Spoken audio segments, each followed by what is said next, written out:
ملائكته وكتبه ورسله لا نفرق بين أحد من رسله وقالوا سمعنا وأطعنا غفرانك ربنا وإليك المصير لا يكلف الله نفسا إلا وسعها لها ما كسبت وعليها ما اكتسبت ربنا لا تؤاخذنا إن نسينا أو أخطأنا ربنا ولا تحمل علينا إصرا كما حملته على الذين من قبلنا ربنا ولا تحملنا ما لا طاقة لنا به واعف عنا واغفر لنا وارحمنا أنت مولانا فانصرنا على القوم الكافرين۔ عبداللہ بن عباس بیان کرتے ہیں کہ ایک دن جبریل علیہ السلام نبی صلی اللہ علیہ وسلم کے پاس بیٹھے ہوئے تھے کہ ایک بہت زور کی آواز سنی۔ جبریل علیہ السلام نے اپنا سر اٹھایا اور کہا کہ آسمان کا ایک دروازہ ہے جو آج کھلا ہے، آج سے پہلے یہ کبھی نہ کھولا گیا۔ پھر اس سے ایک فرشتہ اترا۔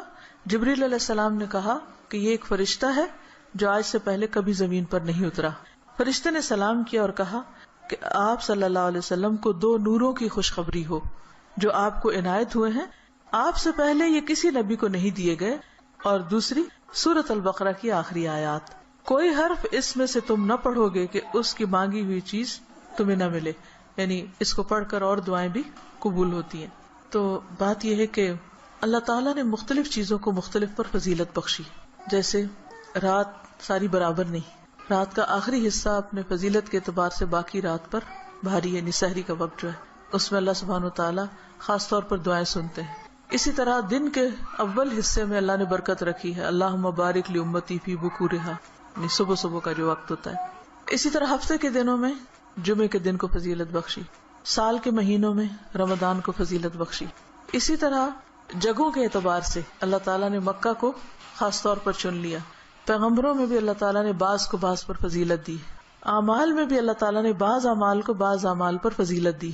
اسی طرح قرآن مجید کی بعض آیات کو بعض پر فضیلت دی گئی، حالانکہ کلام سارا اللہ سبحانہ و تعالیٰ کا ہے، لیکن بعض حصہ بعض سے زیادہ برکت والا ہے، حالانکہ سب میں ہی خیر ہے، سارے میں خیر ہے۔ تو اسی میں سورۃ الفاتحہ کا ایک خاص مقام ہے، اور سورۃ الفاتحہ جو ہے اس کو سورۃ شفا بھی کہا گیا ہے، رقیہ بھی کہا گیا ہے، اس کو ہر نماز میں پڑھنے کو واجب قرار دیا گیا ہے، اور پھر اس کو پڑھ کر اگر دم وغیرہ کیا جائے تو وہ بھی فائدہ مند ہوتا ہے، اور تجربے سے یہ بات ثابت ہے۔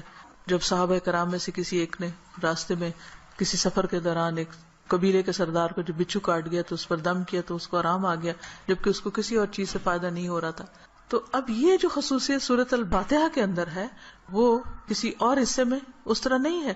اسی طرح سورۃ البقرہ کی آخری 2 آیات بھی بہت اہمیت کی حامل ہیں، اور ان کی ایک فضیلت جو یہاں پتہ چلتی ہے کہ ان کو پڑھ کر اگر کوئی شخص دعا کرتا ہے تو وہ دعا قبول ہوتی ہے۔ ایک اور حدیث میں آتا ہے، عبداللہ بن مسعود سے روایت ہے کہ جب رسول اللہ صلی اللہ علیہ وسلم معراج پر تشریف لے گئے تو آپ سدرۃ المنتہا تک پہنچے، زمین سے جو کچھ بھی چڑھتا ہے وہ یہیں آ کر ٹھہر جاتا ہے، پھر لے لیا جاتا ہے، اور جو اوپر سے اترتا ہے وہ بھی یہیں ٹھہر جاتا ہے، پھر لے لیا جاتا ہے۔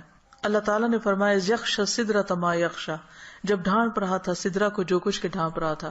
جب نبی صلی اللہ علیہ وسلم معراج پر تشریف لے گئے تو جو بیری کا درخت تھا اس کے اوپر جو روشنی تھی اس کی بات ہو رہی ہے۔ عبداللہ نے کہا کہ سونے کے پتنگے تھے وہ جو اوپر چھا رہا تھا۔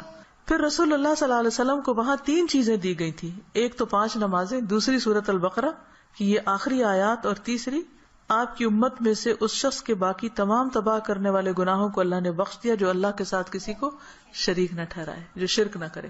تو یہ 3 چیزیں ملی تھی جن میں نماز کا ذکر عام طور پر ملتا ہے کیونکہ اس کے بارے میں مزید وضاحت سے احادیث بھی ہیں۔ تو اس حدیث سے کیا پتہ چلتا ہے کہ سورۃ البقرہ کی آخری 2 آیات عرش کے نیچے سے ایک خاص خزانے سے نصیب ہوئی ہیں، اور یہ نبی صلی اللہ علیہ وسلم ہی کو ملی ہے، باقی انبیاء کو نہیں دی گئی۔ ایک اور روایت سے پتہ چلتا ہے، نعمان بن بشیر سے روایت ہے کہ نبی صلی اللہ علیہ وسلم نے فرمایا کہ اللہ تعالیٰ نے آسمان و زمین پیدا کرنے سے 2000 سال پہلے ایک کتاب لکھی، اس کتاب میں سے 2 آیات اتاری جن کے ساتھ سورۃ البقرہ کو ختم کیا۔ کب کی بات ہے یہ؟ زمین و آسمان کے پیدا کرنے سے 2000 سال پہلے کی بات۔ قلم کب پیدا ہوا تھا؟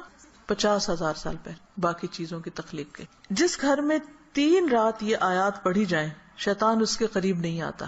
رسول اللہ صلی اللہ علیہ وسلم نے فرمایا مجھے سورۃ البقرہ کی آخری آیات عرش کے نیچے ایک خزانے سے دی گئی، مجھ سے پہلے یہ آیات کسی نبی کو نہیں دی گئی، یعنی یہ آپ کی خاص خصوصیت ہے کہ آپ کو یہ نصیب ہوئی. اور پھر ایک اور جگہ یہ بات بھی پتہ چلتی ہے ان آیات کے بارے میں کہ جو شخص رات کے وقت ان آیات کو پڑھ لیتا ہے تو وہ اسے ہر چیز سے کافی ہو جاتی. تو آپ اس کو اپنی عادت بنا سکتے ہیں، رات کو سونے سے پہلے پڑھ لیں یا کسی نماز میں پڑھ لیں، مغرب یا عشاء کی نماز میں پڑھ لیں یا ویسے ہی بیٹھ کے پڑھ لیں، کیونکہ ان کی فضیلت بہت زیادہ ہے. تو ان آیات تو کتنا فائدہ ہو سکتا ہے. انت مولانا فانصرنا علی القوم الکافر، تو ہمارا مولا ہے تو دنیا میں بھی تو ہمیں کافر لوگوں پر مدد دے. تو اللہ تعالی ہمیں اس دعا کو پڑھنے اور سمجھنے اور عمل کرنے کی توفیق دے. السلام علیکم ورحمۃ اللہ وبرکاتہ.